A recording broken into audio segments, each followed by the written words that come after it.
বাংলাদেশের 13তম জাতীয় সংসদ নির্বাচনে আমরা এই প্রথম দেখলাম যে একটা জাতীয় নির্বাচন গণভোটের সাথে সাথে আপনার হানা ভোট হয়, সেটা দেখলাম।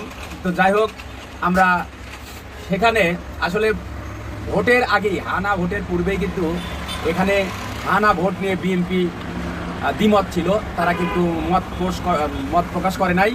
যাই হোক, তারপরেও যখন তাদের চাপ সৃষ্টি করা হয়েছিল তখন তারা বলেছিল যে আমরা যদি 2/3 ভোট দিয়ে যদি মানে জয়লাভ করতে পারি তাহলে আমরা জুলাই সনদটাকে কীভাবে নিব সেটা আমাদের ইচ্ছা। তো যাই হোক, তারা 2/3 ভোট নিয়ে সরকার গঠন করেছে এককভাবে। তো সেই ক্ষেত্রে এখন জুলাইটাকে একেবারেই মুছে ফেলছে না, জুলাইয়ের কিছু কিছু তারা মেনে নিবে যেগুলো 72-এর সংবিধান বা বিএনপির মনোমত হয়। তো এটা তাদের মানে একটা অধিকার বলতে পারেন। আপনি একটা জায়গায় গেছেন, আপনি একটা ক্ষমতার আসনে বসেছেন, সেখানে আপনার নিয়মকানুন কী হবে, আপনারা কোনটি করলে কীভাবে করলে ভালোভাবে দেশটাকে চালাতে পারবেন। 10.5 কোটি, বাংলাদেশে প্রায় 10.5 কোটি ভোটার ছিল। এই হানা ভোট সম্পর্কে সম্ভবত 2-2.5 কোটি লোক জানে যে হানা ভোটটা আসলে কি, বাদ বাকি লোক কিন্তু জানে না। এই দেখেন, হানা ভোট জয়যুক্ত হলো না হারলো, বা এটা বাতিল হলো কি হলো না, এটা নিয়ে কিন্তু বাংলাদেশের কোনো জনগণের মাথা ব্যথা নেই।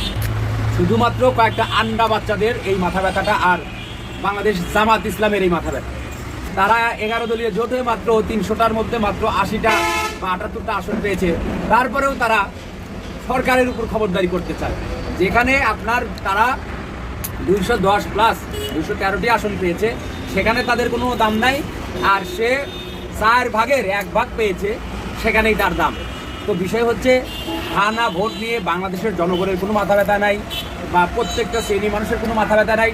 শুধু হানা ভোট নিয়ে মাথা ব্যথা হচ্ছে এই যে এনসিপির মাত্র 4 জনের, হাসনাত আবদুল্লাহ, নাহিদ, সার্ভিস আলম আর মাসুদ, হারুন মাসুদ, আর হলো আপনার আক্তার এবং নাসিরউদ্দিন পাটোয়ারি আর জামাতের আমির।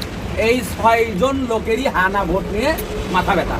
আর বাংলাদেশের বাংলাদেশে 18 কোটি মানুষের কারো মাথা ব্যথা নেই। তো আপনারাই বলেন, এই 6 জনের মাথা ব্যথা বড় না বাংলাদেশের 18 কোটি মানুষের মাথা ব্যথা বড়? তো যাই হোক, এরা হচ্ছে বলতে পারেন এখন আবর্জনা। তো আবর্জনাদের নিয়ে অত চিন্তা ভাবনা করলে হবে না, এদেরকে বুলা ঝাঁটা দিয়ে বিদায় করতে হবে, ক্লিয়ার করতে হবে, পরিষ্কার করতে হবে। তাহলেই বাংলাদেশ স্বাধীন ও শান্তভাবে পরিচালিত হবে এবং বাংলাদেশের শান্তি বজায় থাকবে। সবাই ভালো থাকবেন, সুস্থ থাকবেন।